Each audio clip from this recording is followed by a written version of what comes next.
any item you can think of, chances are someone's probably got a collection of it. But what separates someone from being a collector versus a hoarder? And I definitely consider myself to be a collector. In fact, I'd say I collect two things. The main one being Lego. I have collected Lego throughout all of my childhood. Even when I was told not to buy things and to save my money instead, I still held on to things and I continue to buy it to this day. And the other thing I collect is Starbucks mugs. And this mainly started due to my parents collecting a mug for every city that one of them would go to. And since I love tea and I love traveling, it felt like the perfect thing for me. And the other night when I was scrolling on my phone, I found this really interesting TikTok of a girl kind of breaking down what exactly collecting means in reference to someone's Stanley Cup tumbler collection. And I read through quite a lot of the comments and it was a really interesting discussion to be had. And I really wanted to talk about this topic because as someone who's been collecting things, and I guess like my main collection being Lego, I just found myself reflecting on my own collecting habits, my own spending habits, and just looking at my kind of collection as a whole and reflecting on that,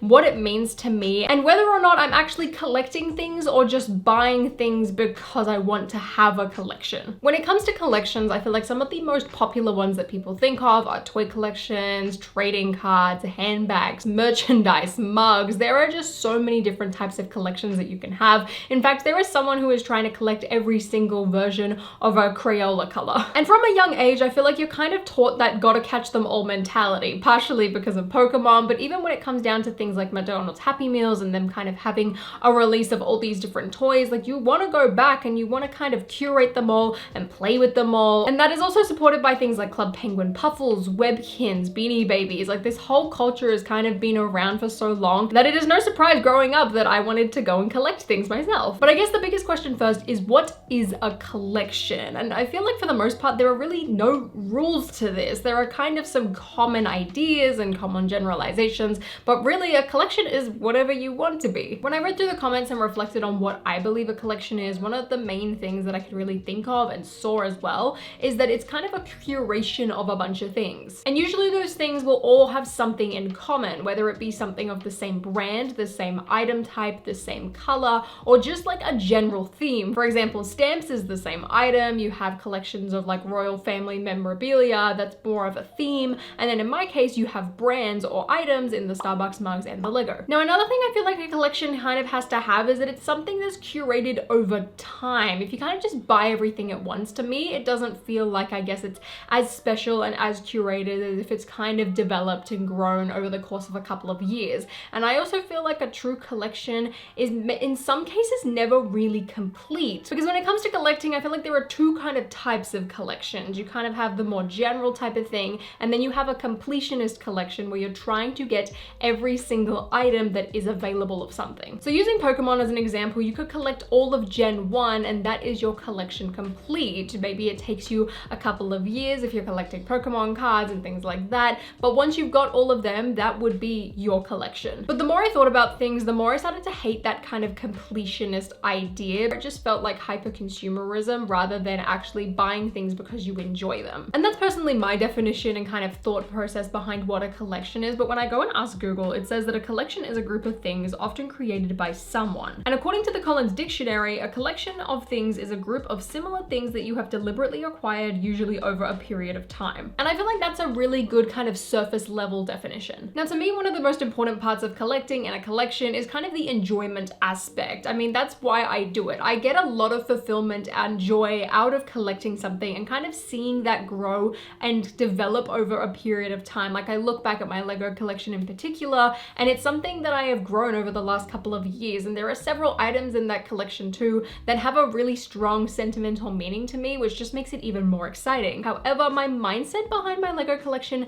has shifted very dramatically over the course of like the last year or two. And this leads me into the topic about how brands and businesses can kind of take that concept of collecting and use it to drive hyper-consumerism in order to increase their business profits and keep their businesses running. Now, this is something that definitely does not apply to a lot of collections. However, I definitely look back and can see that happening within my own style of collecting. And one of the things that I have written down, which I can definitely think back and really relate to, is the idea of buying something solely because you have a collection instead of actually having interest in the item. Over the last couple of years, I had really wanted to collect every single Lego Harry Potter set and then eventually collect every single Lego Harry Potter item of all time. And until earlier this this year, I would continue to just buy things even if I wasn't a massive fan of it. And in some cases, those things were very overpriced and pretty expensive, so it didn't really make a lot of sense, but I would try and kind of collect everything because I wanted to have it all. But earlier this year, LEGO revealed their summer wave, and I just was not impressed, and the thought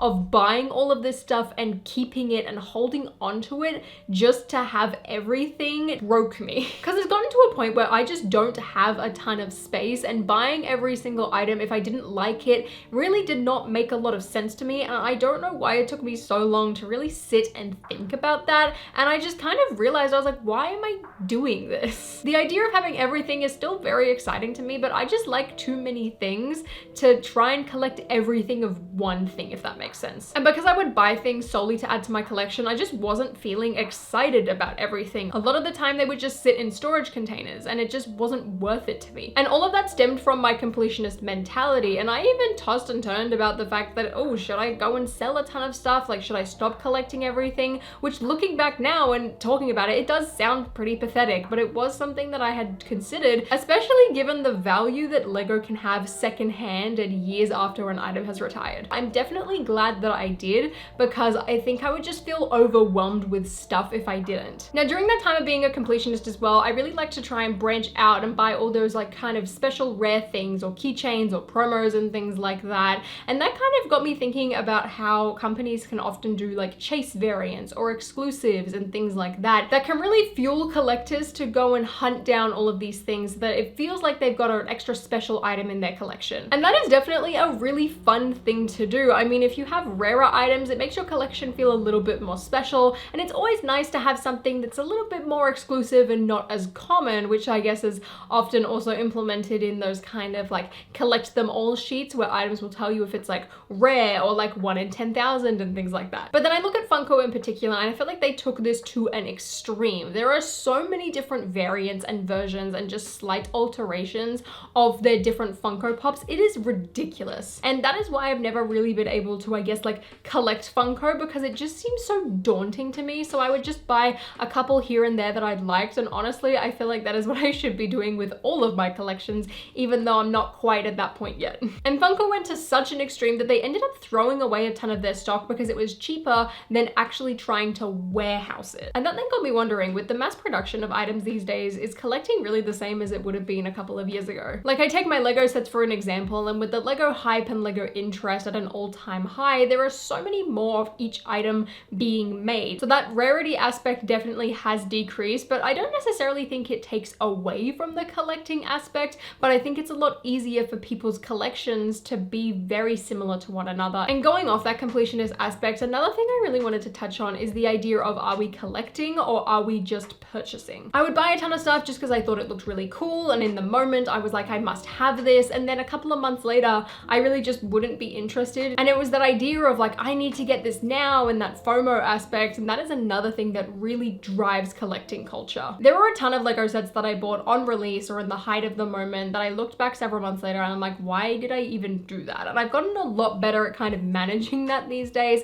especially with the price of Lego and the cost of living right now. I would just rather wait. There are so many sales happening that I don't really feel that need to buy anything on release day anymore, unless it's something that I plan to make a video out of instantly. That fear of missing out on resale market type of thing is such a crazy thing that I feel like has really driven people to go and buy way more stuff and really engage in that kind of hyper consumerism, whether it be for a collection or just like in general. And the same thing can happen with Taylor Swift CDs, as she is not a stranger to releasing 4 different packaging variations of the same album. I love Taylor Swift and I loved her albums, but I did not like what she did with her Midnight's album or 1989, which she is releasing just different colors, and then people felt this urge to buy them all. And then later down the road as well, she would announce another different version of an album, but this time it would have a different song, and then people would have to go and rebuy these CDs all over again. So there are some people that ended up with the same thing 5 different times with only slight variations between them. It's very smart from a business standpoint, but there are so many people that really bought into that and spent a ton of money when they really probably didn't need to. However, people do get a lot of joy out of that, and I feel like that is something that is really, really interesting to look at. Now, in my case, fortunately, Lego will restock things a lot of the time, unless it's like a convention exclusive or something like that.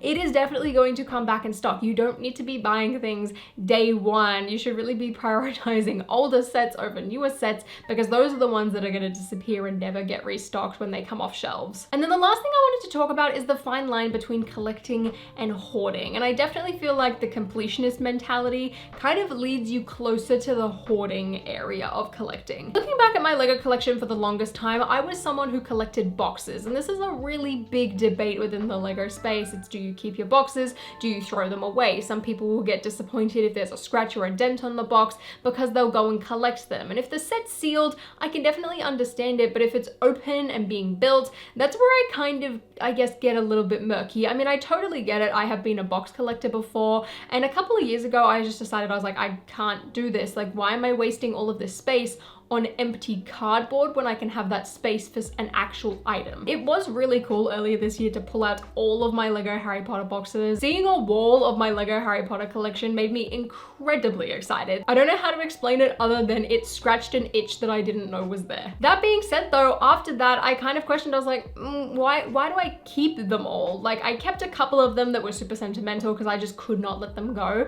But for the most part, I started to throw it all away because I was just thinking to myself, like, this is borderline a form of hoarding to me. However, hoarding isn't just holding onto a bunch of stuff. It is having so much stuff that you physically cannot move around or live your life, and it starts to interfere with that kind of just everyday life type of thing, which I can definitely see happening if people kind of continue down that route, but it is not a guaranteed thing, and I think that's really important to note here. But the idea of collecting to me is just such an interesting conversation. There are so many people that I know in my life that do it, and they all do it in very different ways. And for me as a Lego fan, it is really fun to go into my friends' houses and see how they've set up their collection and their items and see how they've done it. Like, it's such a fun thing to do. I definitely don't think I'm ever gonna stop collecting, but I want to try and be a little bit healthier and smarter with how I do it, so I'm not just buying things for the sake of buying things. I'm not holding onto a ton of stuff that I don't like, and that it all kind of has a little bit more intent than I've probably done over the last couple of years. I'm really interested to know how you personally define what a collection is. Let me know in the comments down below. And also let me know if you feel like I missed any points about the general idea and concept of collecting in general. But until next time, guys, I'll see you later.